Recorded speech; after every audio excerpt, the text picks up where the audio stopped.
गणपति सरकार की, कुबेरेश्वर महादेव की,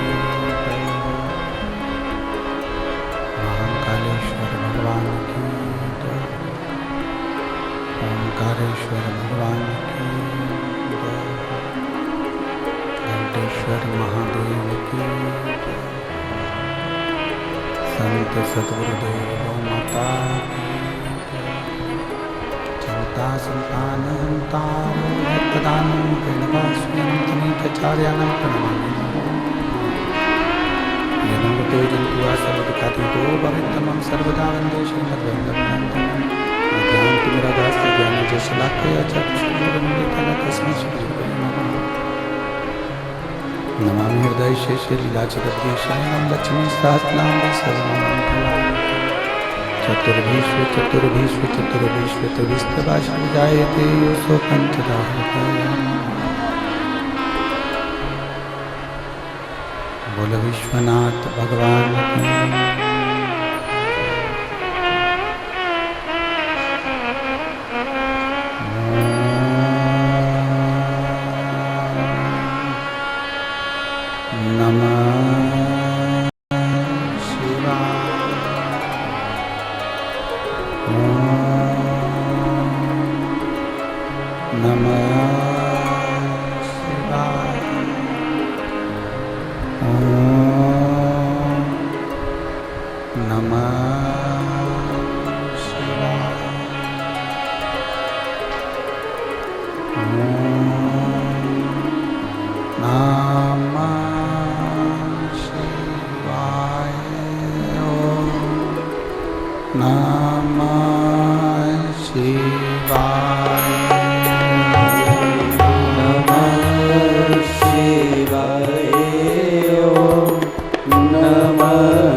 नमः शिवाय।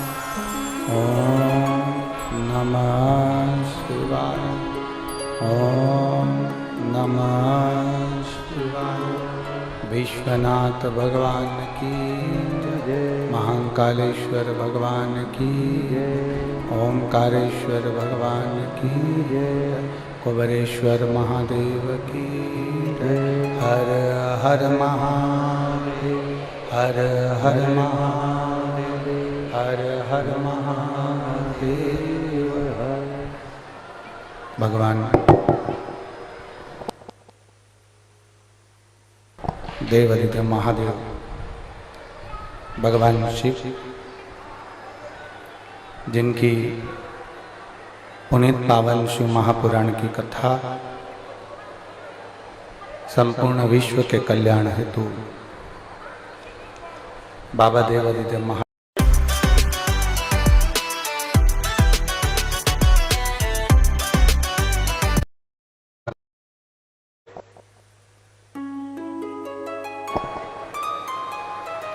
श्रवण करने का सौभाग्य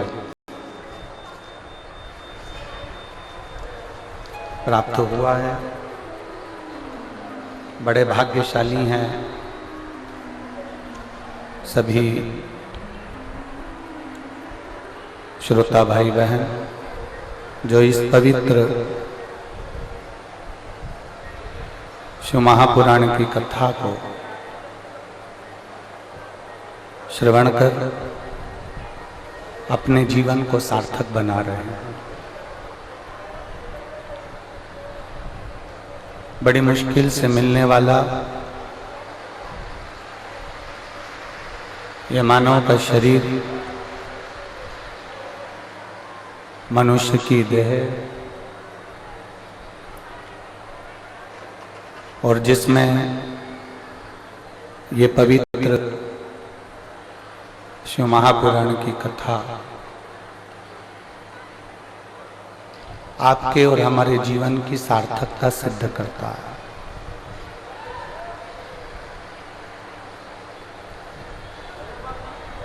कथा के मुख्य यजमान श्री सुनील जी मूसेपुर, धर्मपत्नी श्रीमती मंजू जी यादव रेवाड़ी हरियाणा से, जिनके प्रेरणा स्रोत केंद्रीय मंत्री राव इंद्रजीत सिंह जी, दीदी आरती सिंह राव जी। एक बार जोरदार ताली बजाकर इन सभी यजमान परिवार का स्वागत, वंदन, अभिनंदन।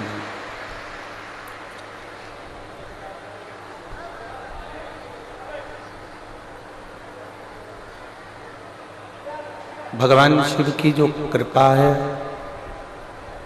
उनकी जो उदारता है, उसी कृपा का जो फल है वो ये पवित्र शिव महापुराण की कथा के रूप में मिला।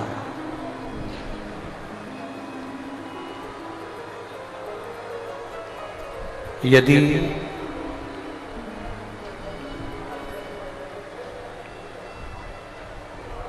संसार में जितने मनुष्य का जन्म होता है, चाहे वो जलचर हो, थलचर हो, वायुचर हो, चाहे मानव का शरीर हो,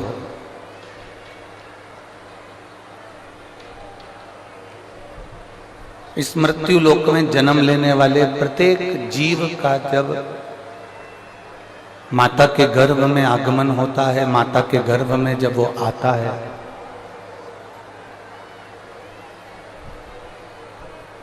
तब वो अकेला नहीं होता।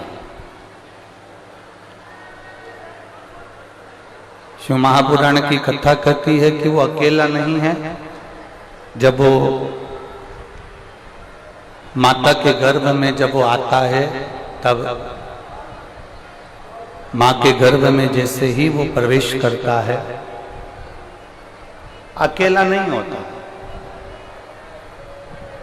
शिव कथा कहती है कि उस समय पर उसके साथ में स्वयं देवादिदेव महादेव भी शक्ति देकर उसके भीतर उसके कदम से कदम मिलाकर चलने के लिए उसके साथ प्रकट हो गए।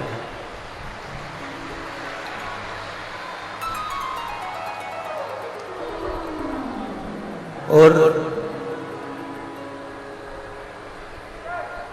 मानव का शरीर, मनुष्य की देह, मानव का शरीर, मनुष्य की देह, ये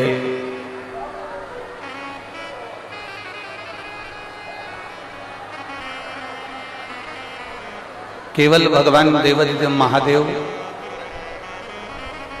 एक केवल मनुष्य के साथ या मानव के साथ नहीं,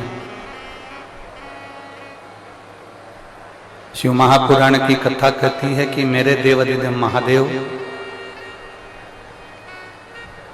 सबके साथ है। अब कई लोग कह देते हैं कि हम तो बड़े दुखी हैं, भगवान ने हमारा साथ छोड़ दिया। मेरी दीदियों, रेवाड़ी की मेरी जीजियों, मेरे जीजाओं, मेरी बेटियों, बेटाओं, मेरी माताओं, मेरे भाई, एक स्मरण अपने भीतर रखिएगा। आप कहते हो कि भगवान ने हमारा साथ छोड़ दिया,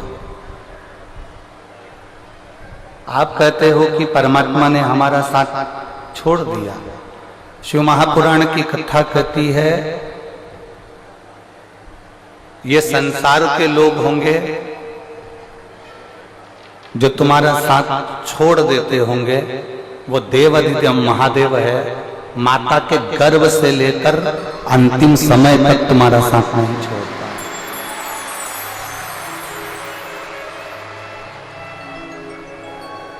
और एक बात और अच्छे से अपने भीतर उतार कर रखना, लोग कहते हैं कि ये मरने के बाद नरक जाएगा या स्वर्ग जाएगा, ये दुनिया के लोग बात करते हैं। ये दुनिया के लोग कहते हैं कि ये नरक जाएगा, ये स्वर्ग जाएगा, ये नरक में जा गिरेगा, ये स्वर्ग में गिरेगा। ये दुनिया के लोग बात करते रहते हैं। ये दुनिया के लोग कहते रहते हैं कि ये नरक जाएगा, ये स्वर्ग जाएगा। आप में से अगर कोई आपके रिश्तेदार स्वर्ग में गए हों तो उनसे एक पत्र लिखवा के मंगवा लो कि स्वर्ग में एसी का रूम है, कि 4 बेड लगा है, कि डबल बेड लगा है, कि वहां पर 4 व्हीलर गाड़ी है, कि रथ है, कि बग्गी है। और आपके ही कोई रिश्तेदार अगर नरक में गए हों तो वहां से भी पत्र लिखकर बुलवा लो कि वहां पर ये तकलीफ भोगना पड़ रही है। शिव महापुराण की कथा में अमरनाथ जी की गुफा के अंदर माता पार्वती जी जब भगवान शंकर से प्रश्न करती हैं, और माता पार्वती जी ने भगवान देवादिदेव महादेव से प्रश्न किया कि संसार में जन्म लेने वाला व्यक्ति, संसार में जन्म लेने वाला मनुष्य स्वर्ग जाता है, नरक जाता है, स्वर्ग का सुख भोगता है, नरक का दुख भोगता है। भगवान शंकर पार्वती जी से कहते हैं, पार्वती अगर संसार में जन्म लेने वाला व्यक्ति, संसार में जन्म लेने वाला मनुष्य यदि 1 लोटा जल मुझे समर्पित करता है तो ना उसे नरक का भोग भोगना पड़ता है, ना उसे स्वर्ग जाने की लालसा होती है। वो मेरे कैलाश में मेरे साथ में विराजमान रहता है, वो कैलाश में मेरे साथ में विराजमान, वो कैलाश में मेरे साथ में रह रहा है। ना उसे स्वर्ग जाने की ललकता है, ना उसे स्वर्ग जाने की लालसा है, और ना उसे नरक भोगने का दुख है।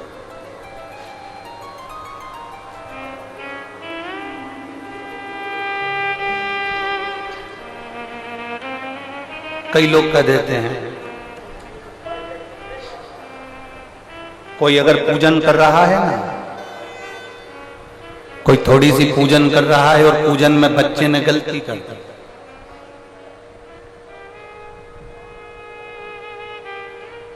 आप भी अगर शंकर जी के मंदिर में जाते हो, देवता के मंदिर में जाते हो, राम मंदिर में जाते हो, कृष्ण मंदिर में जाते हो, भवानी के मंदिर में जाते हो, दुर्गा के मंदिर में जाते हो, देवी के मंदिर में जाते हो, शंकर के मंदिर में जाते हो, आप किसी भी मंदिर में जा रहे हैं,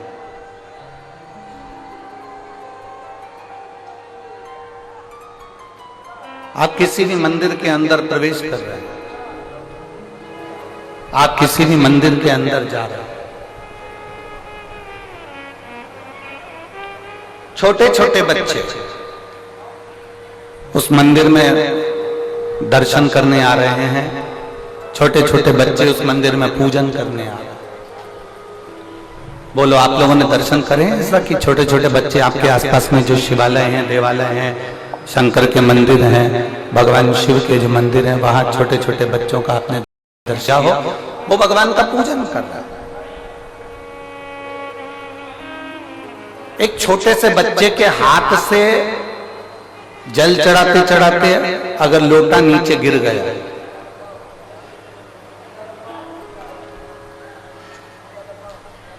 छोटे से बच्चे के हाथ से अगर जल चढ़ाते चढ़ाते एक छोटा सा बच्चा जल चढ़ा रहा, उसके हाथ से लोटा गिर गया, उसके हाथ से जल का पात्र गिर गया, उसके हाथ से जल का कलश नीचे गिर गया।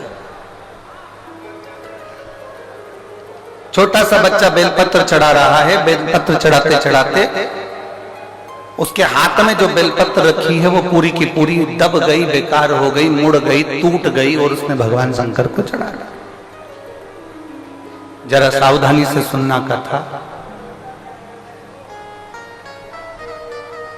छोटा सा बच्चा सेवा कर रहा है, कोई महिला आ गई, कोई बहू आ गई, कोई बेटी आ गई, उस बहू को सेवा करना नहीं आता, उस बहू को भगवान की पूजन करना नहीं आता, उस बहू को, उस बेटी को भगवान की आराधना करना नहीं आता, उस बहू बेटी को भगवान का पूजन करना नहीं आता। आ गई वो और पूजन में लग गई, आराधना में लग गई। अब मान लो उससे कोई गलती हो रही है, मान लो उस बच्चे के हाथ से लोटा गिर गया, मान लो उस बच्ची के हाथ से लोटा गिर गया, मान लो बहू पूजन कर रही थी, उससे कुछ गड़बड़ी हो गई, बेटी पूजन कर रही थी, उससे कोई गड़बड़ी हो गई, कोई बच्चा पूजन कर रहा था, उससे कोई गड़बड़ी हो गई, कोई पूजन में त्रुटि हो गई। तो मेरा निवेदन इस व्यासपीठ से है कि जितने बड़े बड़े लोग जिनको पूजन करना आती है, जिनको आराधना करना आती है, जिनको अर्चना करना आती है, उनसे निवेदन है उस बच्चे को लोटा गिरने पर, उस बच्चे को गलत पूजन करने पर, उस बच्चे को कहीं त्रुटि वाली पूजन करने पर भी मेरा घर के बड़ों से निवेदन है उसको डांटने का प्रयास मत करना, क्योंकि वो अभी अभी जुड़ा है, वो अभी अभी जुड़ा है। जब वो अभी अभी जुड़ा है तो धीरे धीरे धीरे धीरे वो सेवा की ओर, पूजन की ओर अग्रण्य होगा, वो धीरे धीरे पूजन की ओर बढ़ेगा, वो धीरे धीरे सेवा की ओर बढ़ेगा, धीरे धीरे सीखेगा। अब आप लोग क्या करते हो कि एक साथ एकदम बच्चे को चिल्ला जाते हो, जरा सी गलती हुई, जरा सी गड़बड़ी हुई और आपने बच्चे को चिल्लाया, जरा सी गलती हुई, जरा सी गड़बड़ी हुई और आपने बच्चों को चिल्लाना प्रारंभ कर ना।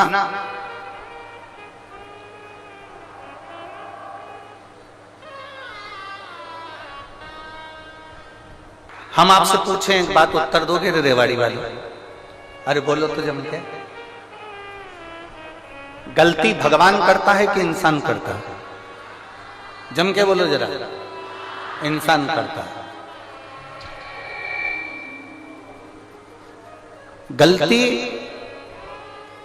भगवान नहीं करता, गलती इंसान करता है।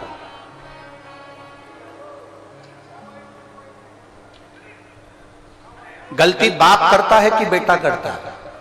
जम के बोलो जरा। बेटा। माफ कौन करता है?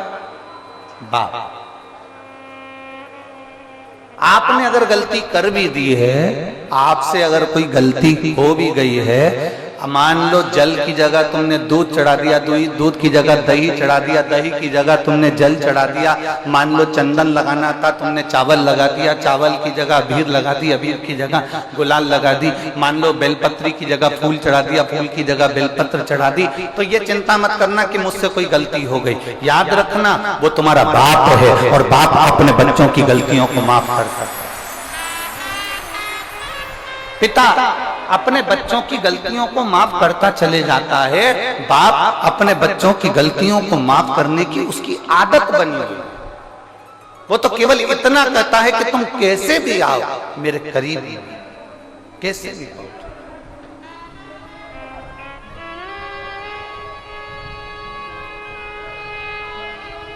और शंभु सरने पड़ी मांगू घड़ी रे घड़ी, दूध काटो दया करी ने दर्शन आपो। शंभु शरण पड़ी मांगो घड़ी रे घड़ी, दुख काटो दया करी ने दर्शन आपो। आप उसकी शरण में जाइए, आप उसके चरणों में पहुंचिए, आप उससे विनय करने पहुंचे, आप उससे निवेदन करने पहुंचे। और जब आप उसकी शरण में जाओगे, उसके चरणों में निवेदन करने पहुंचोगे, तब आप स्वयं वो आपको माफ करता चला जाए। स्वयं आप भगवान नहीं हो, आप इंसान, और गलती इंसान से होती है।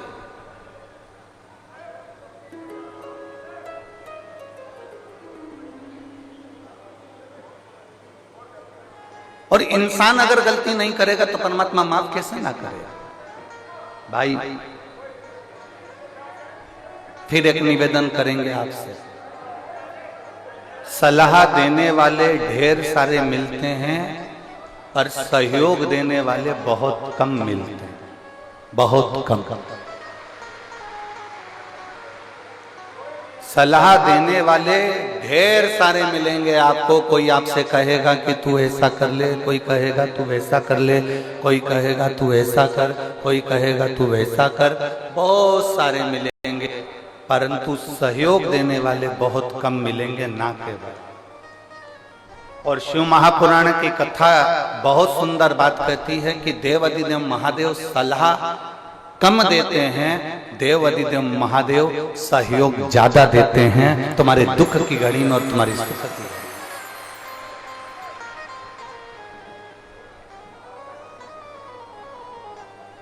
वो सहयोग ज्यादा देते हैं, वो सहयोग ज्यादा प्रदान करते हैं।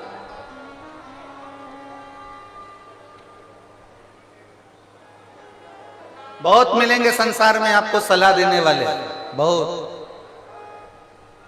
कोई आपसे कहेगा कि ऐसा कर लीजिए, कोई आपसे कहेगा वैसा कर लीजिए। पर शिव महापुराण की कथा कहती है कि अगर कोई जीवन में आपको सहयोग प्रदान करेगा, संसार का कोई मनुष्य भी यदि आपको सहयोग दे रहा है तो ये समझ लेना कि वो शंकर का एक रूप है, वो शिव का एक स्वरूप। अगर कोई आपको सहयोग दे रहा है तो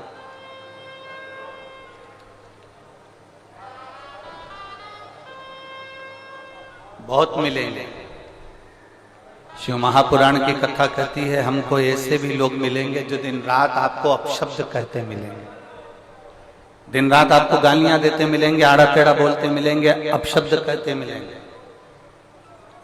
और बड़ा सुंदर संवाद हमारे यहाँ आता है, कोई कुत्ता कीचड़ में लथपथ है, कोई कुत्ता कीचड़ में पूरा की पूरा भिड़ा हुआ है, कोई कुत्ता कीचड़ में पूरा की पूरा भिड़ा है, पूरा की पूरा लटका, और वो उचक रहा है, वो कुत्ता उचक रहा है और दौड़ रहा है, कुत्ता कहीं पूंछ हिला रहा है, कुत्ता कहीं इधर उधर उचक रहा है, और आप बहुत अच्छे कपड़े पहने हो तो आप उस कुत्ते के पास जाओगे क्या? बोलो बोलो, जम के बोलो रे, नहीं जाओगे। कुत्ता अगर इधर उचक रहा है तो तुम थोड़ा दूर से निकल जाओ। आप में से कोई ऐसा नहीं होगा कि उस कुत्ते के पास जाएगा, क्योंकि कुत्ता कीचड़ में लटपट है, कुत्ता कीचड़ में पूरा समाया हुआ है, कुत्ते के शरीर पर कीचड़ लग रहा है, कुत्ता कीचड़ को लगाकर उचक रहा है। कोई उस कुत्ते के पास नहीं जाता, उस कुत्ते से लोग दूरी बनाकर चलते हैं।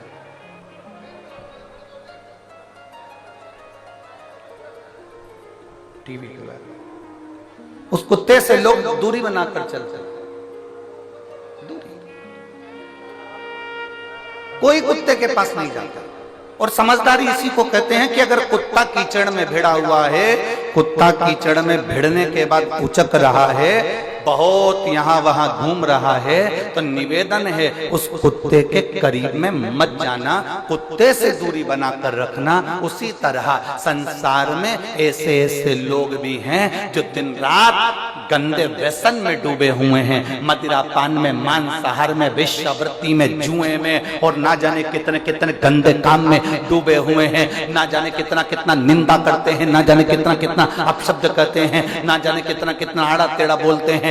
आपसे निवेदन है, आप ये जान लेना कि गंदे कुत्ते के पास में जाओगे तो आपके कपड़े गंदे हो जाएंगे, उसी तरह गलत व्यक्ति की संगति में जाओगे तो तुम्हारा भी जीवन व्यर्थ हो जाएगा। बेकार।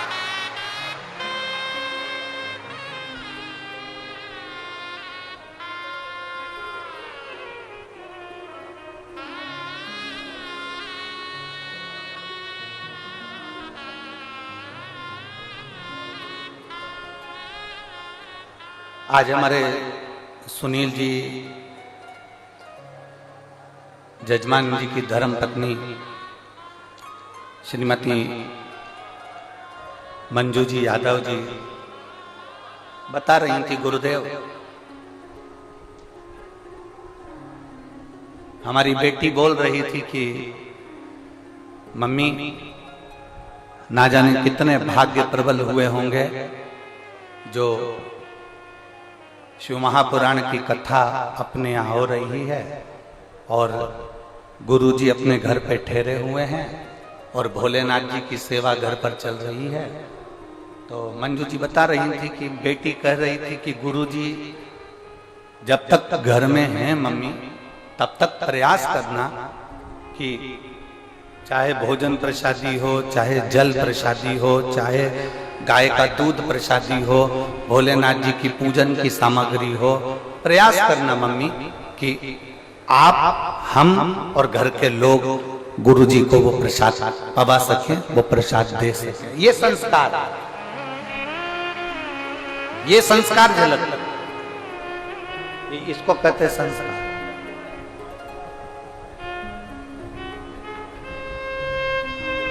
शिव के प्रति भक्ति को बढ़ाने का प्रयास करिए, शंकर के प्रति विश्वास को जगाने का प्रयास करिए, शंकर के प्रति भरोसे को जगाने का प्रयास करिए।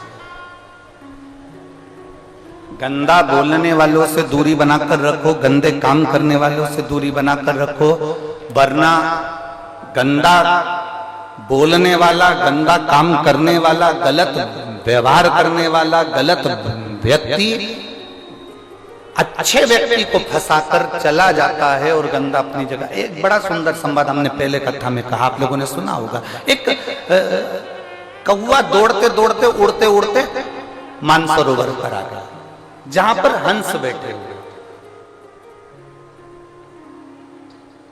जहां पर हंस और कौवा हंसों के पास में आया और हंस बैठे हुए थे। जो कौवे को देखा हंसों ने, सारे हंसों ने कौवे से कहा कि तुम अपने अपने जाओ, अपने यहां से तुम जहां बैठते हो वहां जाइए। हंस कौवे को भगा रहे हैं, कौवा नहीं जा रहा। कौवा नहीं गया तो हंस चले गए, केवल एक हंस बैठा रहा, और एक हंस बैठा था तो उसने कौवे से दोस्ती कर ली।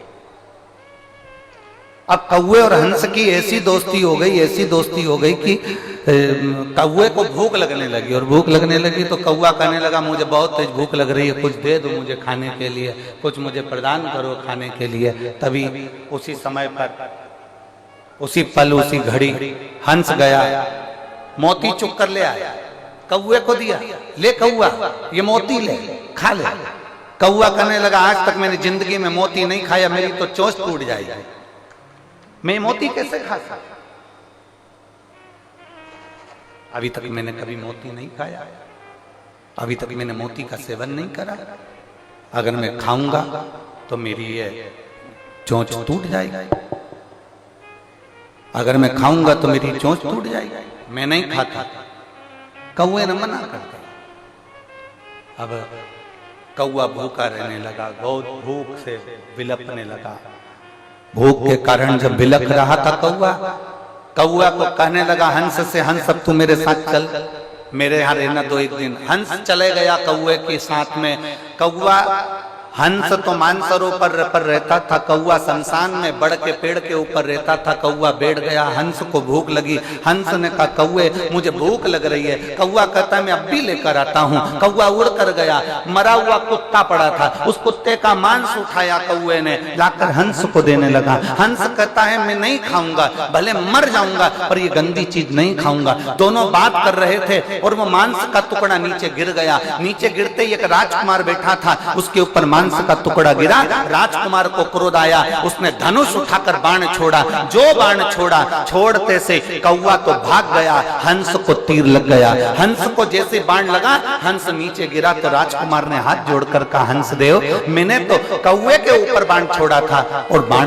आपको लग गया। इतने में हंस कहते हैं भाई तेरी गलती नहीं है, मैंने गलत व्यक्ति का संग कर लिया था, गलत व्यक्ति का संग करा इसलिए मुझे ये बाण लगा। गलत काम करने वाला व्यक्ति गलत काम करके निकल जाता है, गलत बोलने वाला व्यक्ति गलत बोलकर निकल जाता है, गलत कार्य करने वाला व्यक्ति गलत काम कर निकल जाता है, और अच्छा व्यक्ति इसमें फंस जाता है।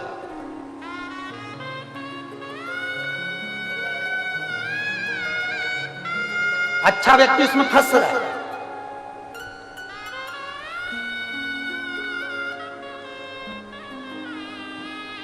और इतना फंसा हुआ है वो अच्छा व्यक्ति की निकलने का प्रयास करता है तो निकल नहीं पाता, फिर नहीं देता। किम्मत बुरे कर्म कर बंदे वरना पछताएगा, भगवान की आंखों से तू बच नहीं पाएगा, तू बच नहीं पाएगा। अरे ओ अज्ञानी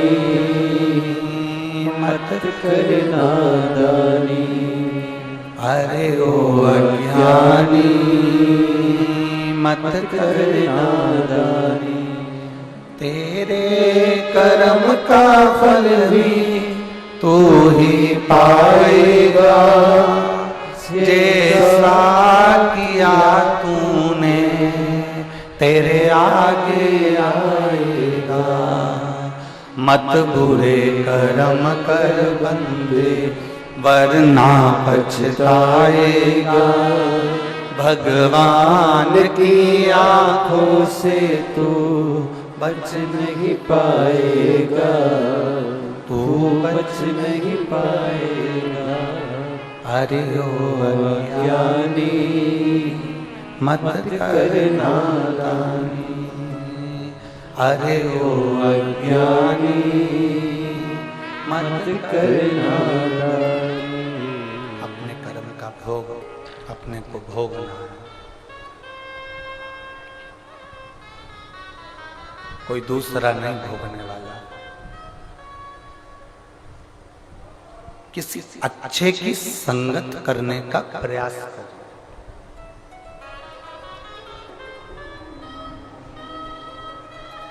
एक बहुत अच्छी कथा थी है, बहुत सुंदर संवाद। तमिल भाषा में एक संत ने एक पुस्तक लिखी है जिसका नाम है शिव रहस्य। क्या नाम है किताब का? जम के बोलो जरा। शिव रहस्य, तमिल भाषा में लिखी है। और उसमें दक्षिण के एक शंकर जी के मंदिर का वर्णन आता है, भीलेश्वर महादेव। कौन से महादेव हैं? जम के बोलो जरा, जम के। भीलेश्वर, जिनको भीलनाथ महादेव भी कहते हैं, भीलेश्वर महादेव।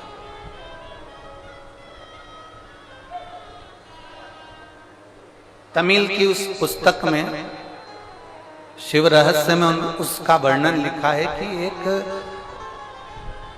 घने जंगल में एक शंकर जी का एक शिवालय, घने जंगल, घना जंगल है, और उन शिव जी का नाम है भीलेश्वर महादेव। बहुत घना जंगल। अब शिव महापुराण में एक बात आती है कि एकांतेश्वर महादेव, एकांतेश्वर महादेव मतलब जंगल के अंदर कहीं एकांत में कोई शंकर जी का मंदिर हो, वहां जाकर जल जरूर चढ़ाना चाहिए। आप लोगों ने सुना है ना कथा?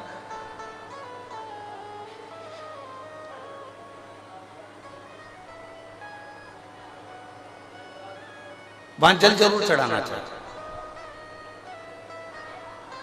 मान लो जिसका लीवर काम नहीं कर रहा है, जिसकी किडनी काम नहीं कर रही है,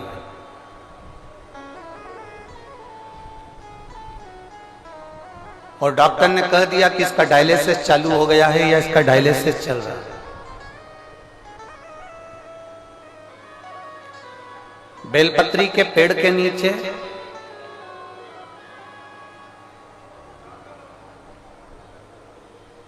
एक पात्र में गंगा जल रख लीजिए, एक कटोरी के अंदर एक पात्र में गंगा जल रख लीजिए, और उसमें 7 बेलपत्र उस गंगा जल के अंदर, ये जो बेलपत्र हैं, 7 बेलपत्र गंगा जल के अंदर, ये 2 पत्ती उस कटोरी के अंदर नहीं जाना चाहिए, बस उसमें से 1 पत्ती उस गंगा जल के अंदर जाए। बहुत सावधानी से सुनिएगा। 1 पत्ती उस गंगा जल के अंदर चली जाए। 7 बेलपत्र लेना है, एक एक बेलपत्र को इसी तरह से उसको रखना, और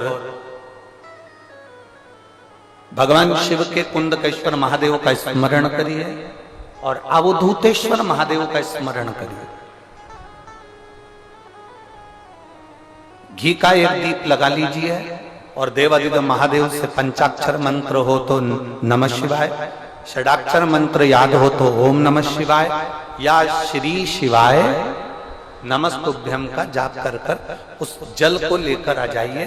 बेलपत्री को उठाकर शंकर जी के मंदिर में चढ़ा दीजिए, और वो जल लेकर आने के बाद जिसका लीवर या किडनी या डायलिसिस चल रहा है उसको थोड़ी थोड़ी मात्रा में वो जल दिन भर में कम से कम 5-6 बार में वो पानी पूरा खत्म कर दीजिए, जो जल आप लेकर।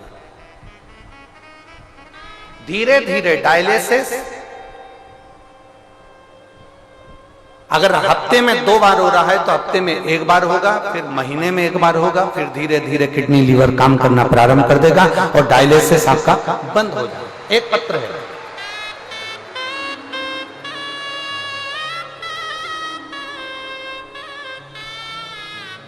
पूनम गुप्ता, पत्नी वेद प्रकाश गुप्ता,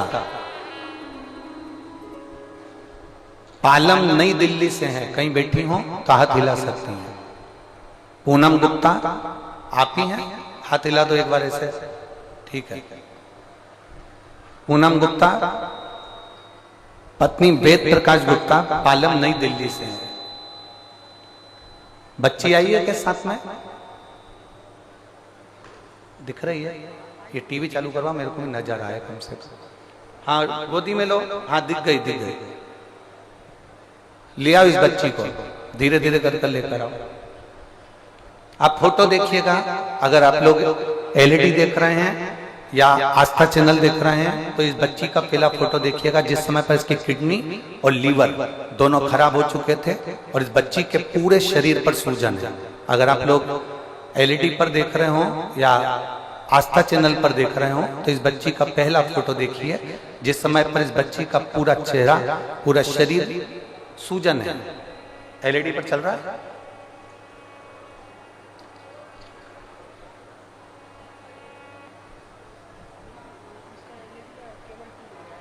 अच्छा एलईडी का केबल टूट गया है तो ठीक है।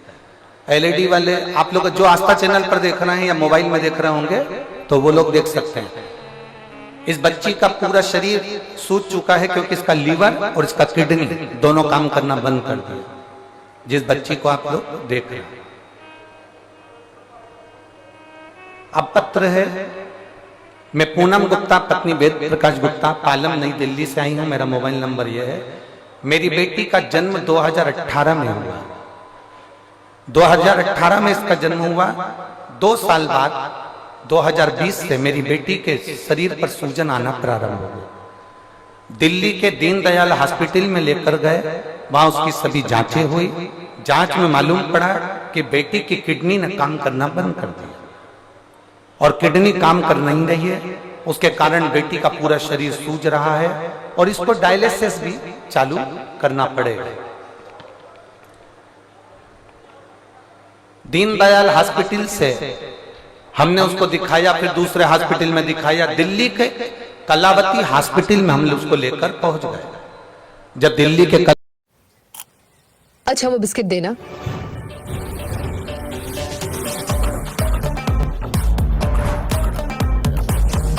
बिस्क फार्म टॉप, बांटने को जीना करें। अब बिस्क फार्म टॉप के साथ जीरा वंडर फ्री।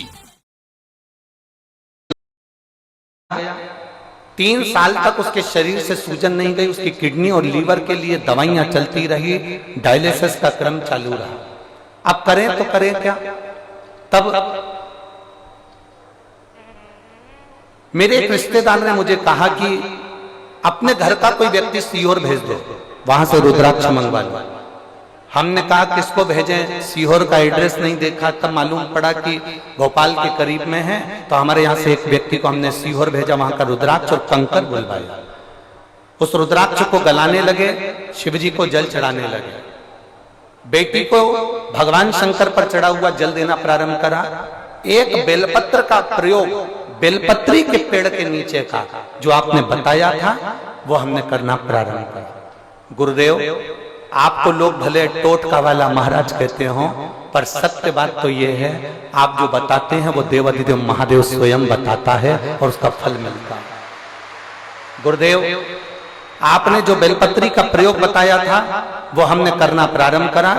बेलपत्री के पत्ते को पानी में गलाकर शंकर का ध्यान कर कर कुंदकेश्वर महादेव के नाम से पिलाना प्रारंभ करा और बाबा की कृपा से आज मेरी बेटी का किडनी और लीवर दोनों काम करना प्रारंभ कर दिया।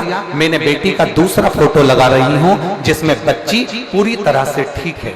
पहला फोटो देखिए जिसमें बच्ची के चेहरे पर किडनी और लीवर के कारण पूरी सूजन है और दूसरा फोटो देखिए जिसमें बच्ची पूर्ण तरह से स्वस्थ हो चुकी है, जिसमें बच्ची का पूरा शरीर ठीक हो चुका है। जो लोग आस्था चैनल पर देख रहे होंगे, जो लोग एलईडी पर देख रहे होंगे, टीवी पर देख रहे होंगे, अब मेरी बच्ची पूर्ण तरह से स्वस्थ है।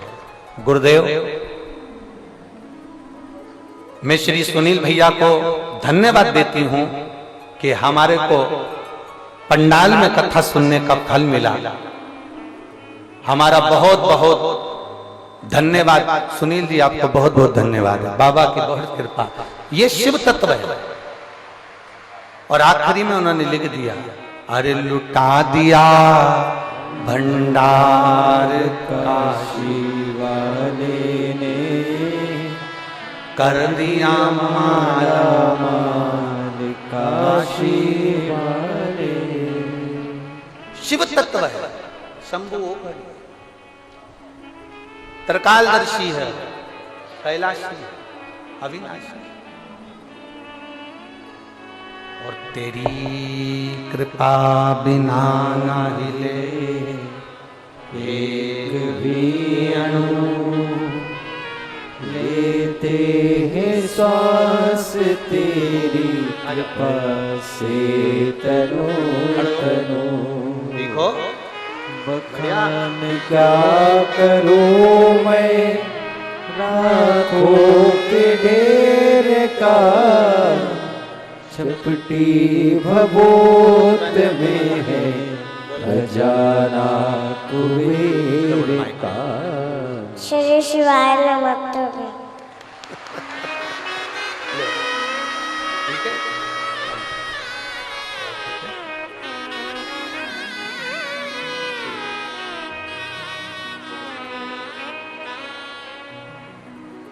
जिसकी किडनी और लीवर दोनों खराब हो गए, दो हॉस्पिटल में इलाज चल रहा, शरीर की सूजन समाप्त नहीं हुई,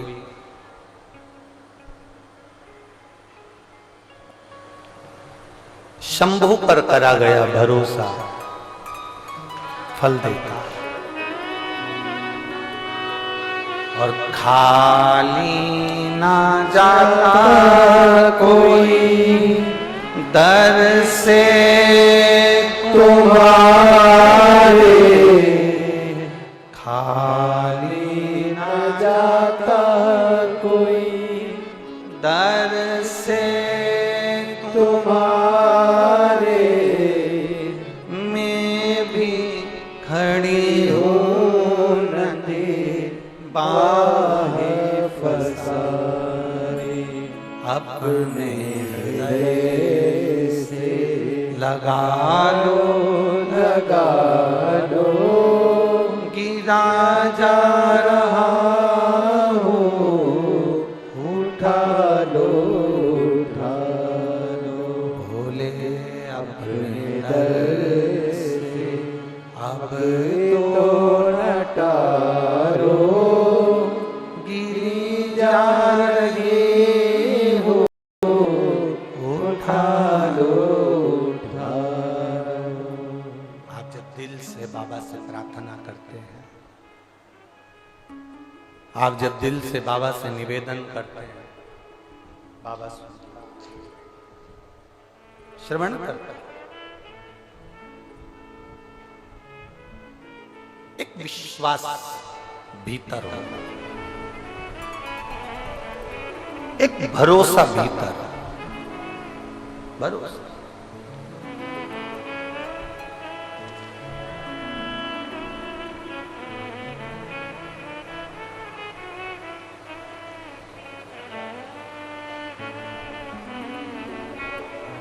और जब भरोसा और विश्वास की दृढ़ता प्रबल होती है ना, तब शिव को मिलने में देरी नहीं होती। तब ओगरदानी मेरा शंभू, मेरा त्रिकालदर्शी, मेरा कैलाशी, मेरा विनाशी मिलता है। उसको मिलने में देरी नहीं होती।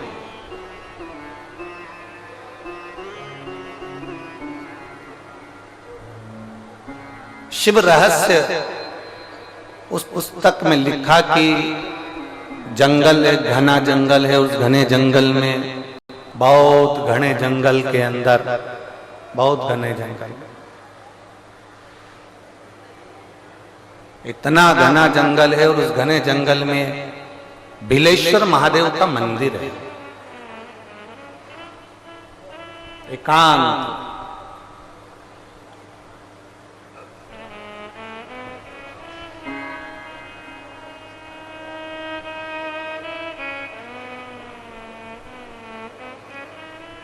और जब बिलेश्वर महादेव का मंदिर है तो उसके पास में, जंगल के पास में जो गांव था, गांव में बहुत सारे ब्राह्मण रहते थे। उन ब्राह्मणों ने विचार करा कि अपन प्रदोष का दिन है और पास में ही जंगल में बिलेश्वर महादेव का मंदिर है, सब जल चढ़ाने चलते, पूजन करने चलते। पर एक बात है कि वहां जो शंकर जी का मंदिर है, वहां सब वनवासी रहते हैं, सब आदिवासी, सब वनवासी, वन में विचरण करने वाले, वन में रहने वाले रहते। और उस मंदिर में कोई पूजन नहीं करता है। इतने में एक ब्राह्मण बोला कि मंदिर में पूजन तो होती है पर वही वनवासी करते हैं, पर उनको पूजन करना नहीं आता। किसी ने पूछा कैसी पूजन करते हैं, तो कहने लगे जैसे हम तांबे के लोटे से जल चढ़ाते हैं, भगवान को भोग लगाते हैं, बेलपत्र चढ़ाते हैं। वो वन में रहने वाले, उनको कोई मालूम नहीं है ना, तो वो क्या करते हैं कि उनने चमड़े का एक जानवर को मारकर उसकी खाल को, चमड़े का एक बैग तैयार करा है, उस बैग में जल भरते हैं और चमड़े का जल शंकर जी को चढ़ा देते हैं। किसी पशु पक्षी को मारते हैं, उसका मांस उठाकर भगवान को भोग लगा देते। ब्राह्मणों ने विचार करा, बताओ कैसे लोग हैं, भगवान को पहचानते नहीं। कैसे लोग भगवान को जानते नहीं। अपन चलते हैं और अपन पूजन करेंगे। पूरे पूजन की सामग्री लेकर ब्राह्मण जितने थे सारे के सारे बिलेश्वर महादेव पर पहुंच गए। बिलेश्वर महादेव पर जैसे ही पहुंचे, जरा कथा पर ध्यान देना, ये कथा हमको बताती है, ये शिव रहस्य की कथा हमको कहती है कि भगवान कभी भी सामग्री का भूखा नहीं रहा, भगवान भोलेनाथ भाव का भूखा रहा। भगवान शंकर को रिझाने के लिए सामग्री की जरूरत नहीं है। कोई चीज तुम पशुपति व्रत करने के लिए गई हो, थोड़ा सामान तुम्हारा घर पर छूट गया, मान लो तुम्हारा कंकु, रोली, मौली, चंदन, हल्दी कुछ घर पर छूट गया, बस एक चीज ना छूटे, जो 6 दिए हैं वो और प्रसाद के 3 हिस्से। जो प्रसाद तुम लेकर जा रहे हो उसके 3 हिस्से करने का सामान वो छूटना नहीं चाहिए। बाकी का तुम्हारी मोली घर पर छूट गई, रोली घर पर छूट गई, चंदन घर पर छूट गया, अगर तगर घर पर छूट गया, कपूर घर पर छूट गया, लोटा पानी का घर पर छूट गया, कोई सामान तुम्हारा घर पर छूट गया, चल जाएगा, बिल्कुल चलेगा। तुम उसमें चिंता मत करना कि मेरी थाली में ये नहीं। गणगौर की पूजन करने जाती हैं माताएं, इधर गणगौर होती है कि नहीं होती हमको नहीं मालूम। गणगौर की जब पूजन करने माता जाती हैं, तीज का पूजन करने जाती हैं, देवी का पूजन करने जाती हैं, चतुर्थी का पूजन करने जाती हैं, किसी देवी देवता का पूजन करने जाती हैं, पूजन की थाली में दूसरे की थाली में देखती हैं कि बहुत सारा सामान है, मेरी थाली में ये चीज नहीं है, तो उसको याद आती रहती है, मैंने तो भगवान को ये चढ़ाया ही नहीं, मैं तो भगवान को ये दे ही नहीं पाई, मैं तो भगवान को ये दे नहीं पाई, मेरे पास तो ये सामान है ही नहीं, उसकी चिंता में लग जाती है। शिव महापुराण की कथा कहती है, जो देवी देवता ने आपके हाथ से बुलवाना था वो सामान देवी देवता ने अपने हाथ से बुलवा लिया, अब चिंता करने की जरूरत नहीं। आप ये टेंशन मत लो कि मेरी थाली में ये नहीं है, मेरी थाली में ये है, ना ना, आप तो भगवान के भरोसे छोड़ दो कि तूने जो कहा मैं वो लेकर आ गया, तूने जो मुझे बुद्धि दी उस बुद्धि से मैं लेकर आ गई, तूने जो मुझे आज्ञा करी मैं वो लेकर पहुंच गई। अब मेरे पास में ये नहीं कि मैं ये भूल गई, मैं ये रह गया।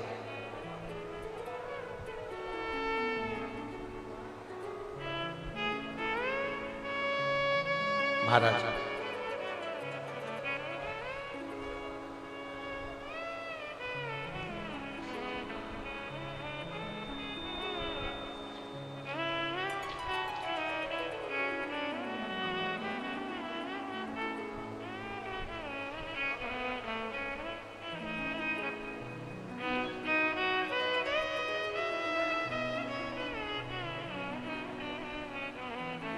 बाबा तूने लाखों की तकदीर संवारी है।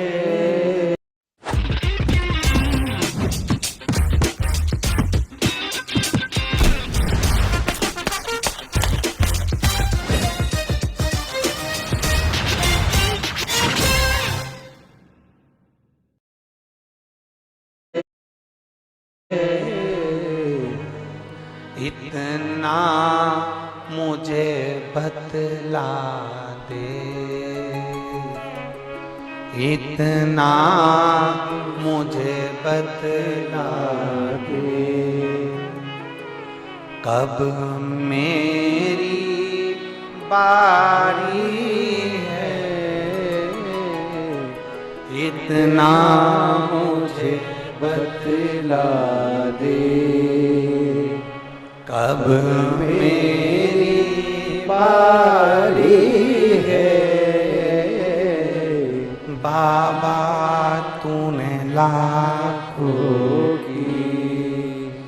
भोले तूने लाखों की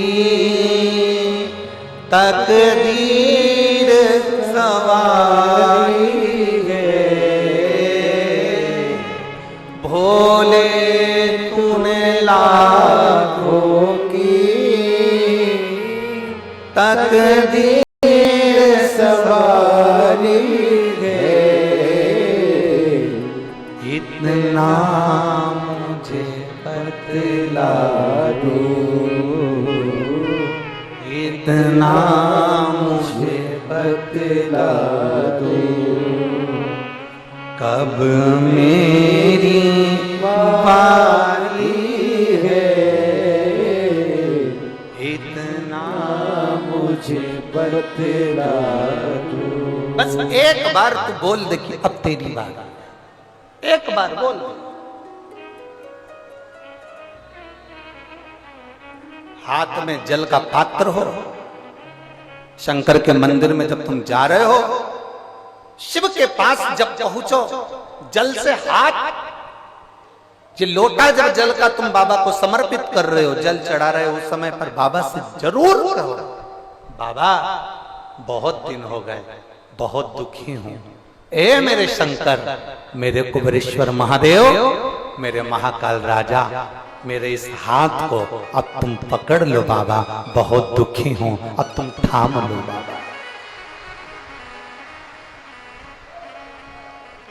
इतना मुझे बतला दो, कब मेरी बारी है, बाबा इतना मुझे बतला दे, अब मैं बहुत हार चुकी, बहुत। एक लड़का अपनी माँ से कहता मैं कभी एग्जाम नहीं दूंगा, देखिए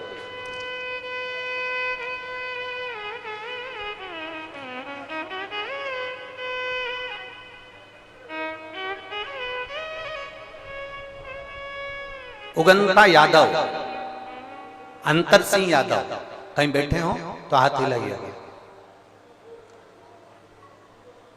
उगंता यादव, अंतर सिंह यादव, बहरोड अलवर राजस्थान से आए, कहीं बैठे हो तो हाथ हिला सकते।